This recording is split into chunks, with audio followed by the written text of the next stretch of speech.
Hey there, everybody. It's me, Matt Whitman. This is the 10-Minute Bible Hour podcast. And yesterday we started listening to a curious recording that I was able to procure from a first century Applebee's, where a Pharisee named Jeff is hanging out with a really good listener friend named Mike. And Jeff, it sounds like he's just trying to process over a few drinks everything that went down in terms of how the relationship between he and his buddies and Jesus of Nazareth fell apart. So we cut it off right in the middle because it's a long recording. We're just going to pick it up where it left off and get the Pharisee version of events about how this relationship went sideways. If you didn't listen to the episode yesterday, you're probably going to want to because this will make a lot more sense. But with that said, let's just pick it up and go back to the recording.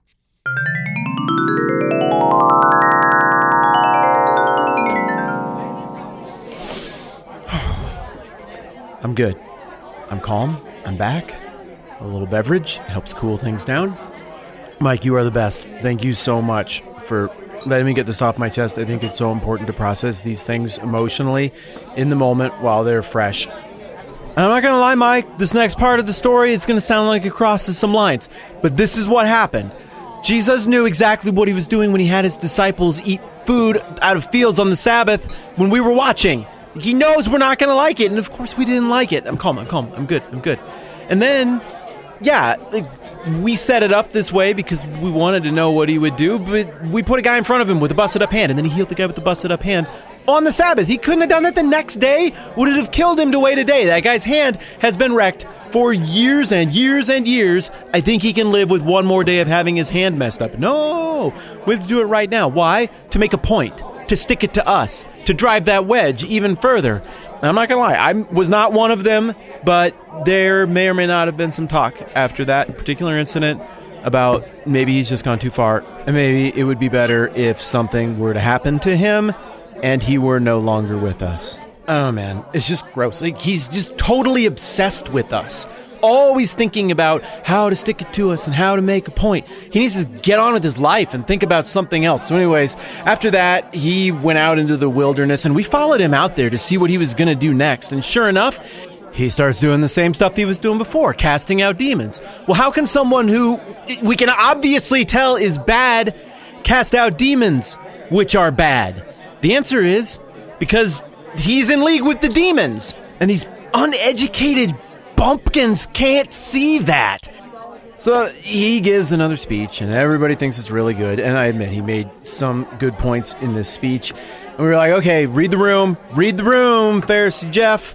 It's not going to work. Keep firing off bullets like this. Everybody's crazy about the guy. Let's just ask him a nice question and show that we're civilized here and that he's the one who's the problem. So I just went up to him. I was like, can we just have another sign? Like, just do another one of the things you do. Everybody loves miracles. Do another miracle. And then he goes off on this whole thing about, it's a wicked and adulterous generation. And I'm just trying to play along with what you're into. I'm trying to give you a chance to prove yourself and show that you are who you say you are. And then you're mad about everything again. And I'm like, I just cannot win with you. There's nothing I can do with you.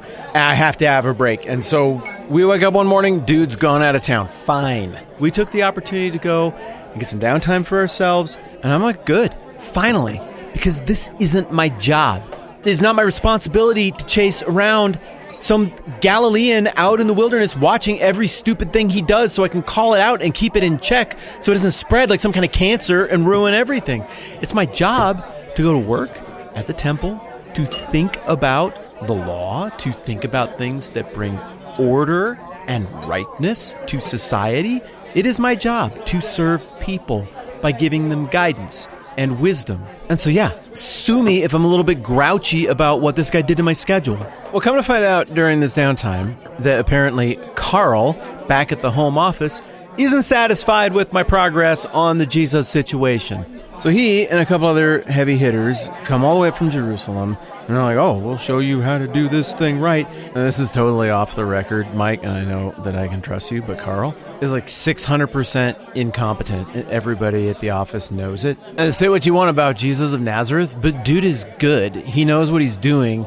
And we all who'd been up there are like, you're not just going to stroll in here and fix this thing, Carl. But good luck, homie. And his big plan to sort the whole thing out is, you're going to get a kick out of this, it's to complain at him because his disciples don't wash their hands well enough. Like we didn't try that already, man. He rolls it out there, and Jesus is in a particularly feisty mood that day.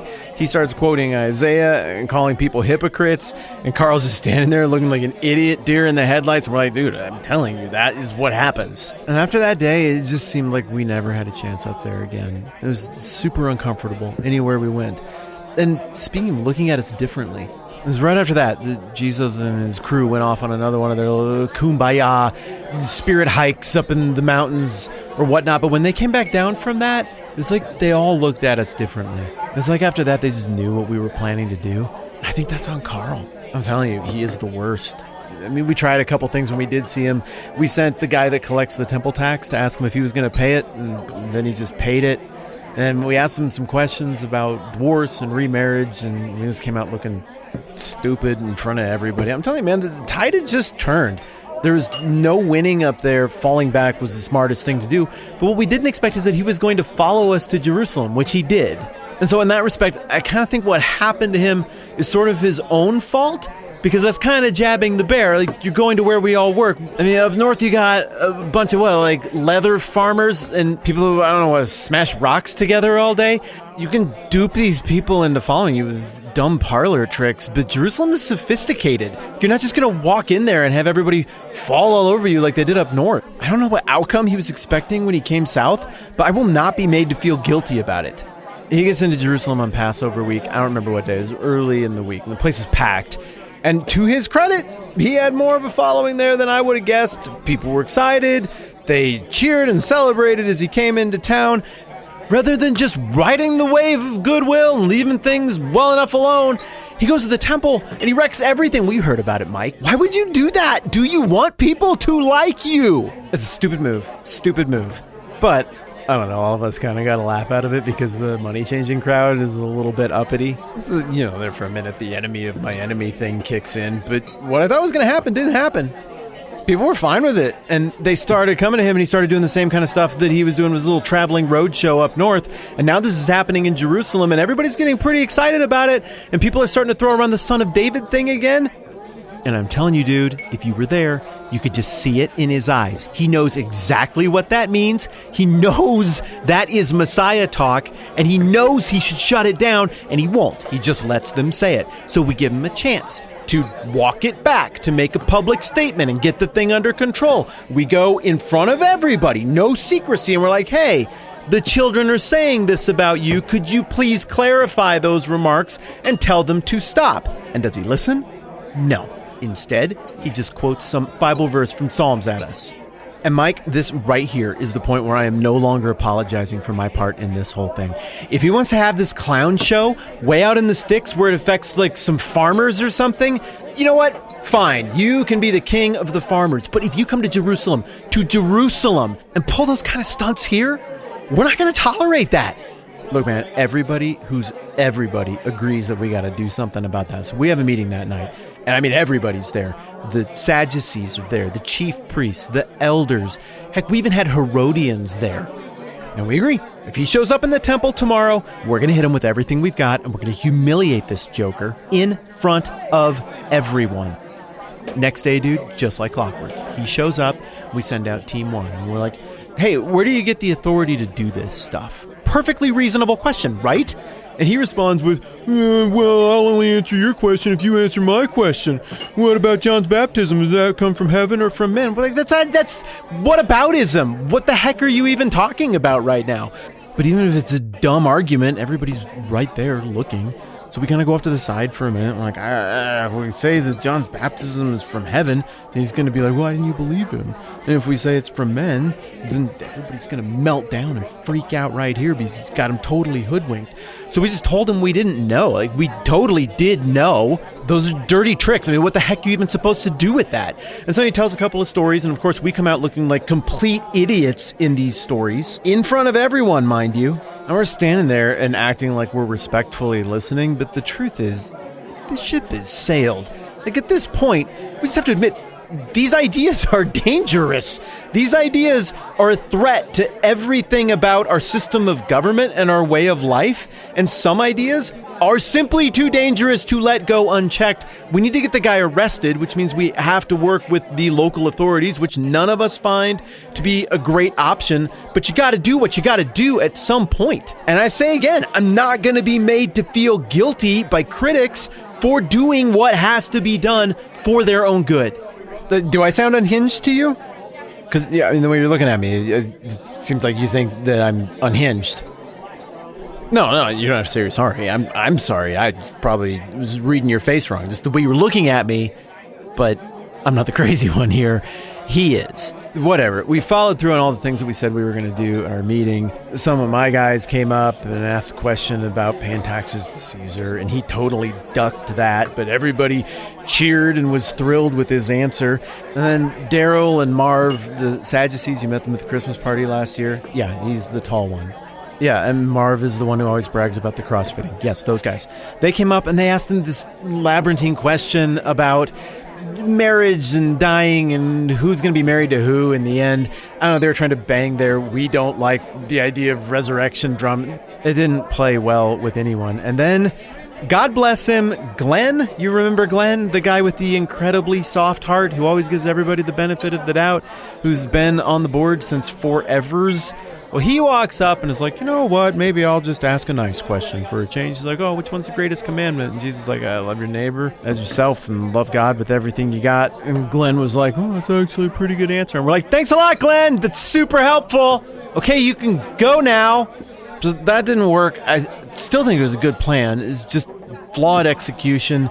But you'd think that Jesus then would be like, okay, well, I'm probably done talking with these people. And instead he comes over to where we're all huddled up. And he's like, I got a question for you. And we're like, okay. And he's like, oh, what do you think about the Christ? Whose son is he? And we're like, well, he's the son of David. Everybody knows he's the son of David.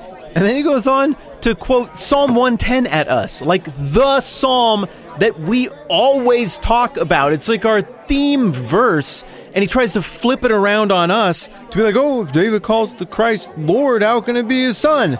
And we were like, well, I mean, it's that. Okay, it's a good point. Like, that's a reasonable way. Look, it doesn't matter if it's a good point or not. The point is, he's a threat, and we've established that, and we've seen that from the beginning.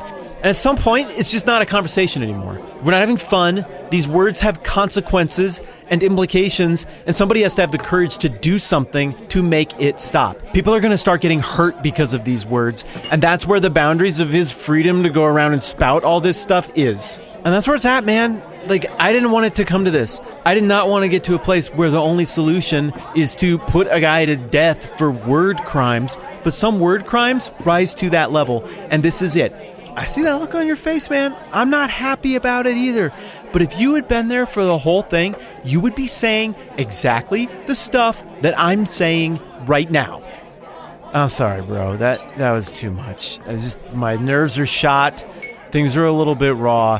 And like straight up between you and me, this thing is going to come to a head in the next couple of days, and you might not want to be in town when it does. But seriously, you are a great listener.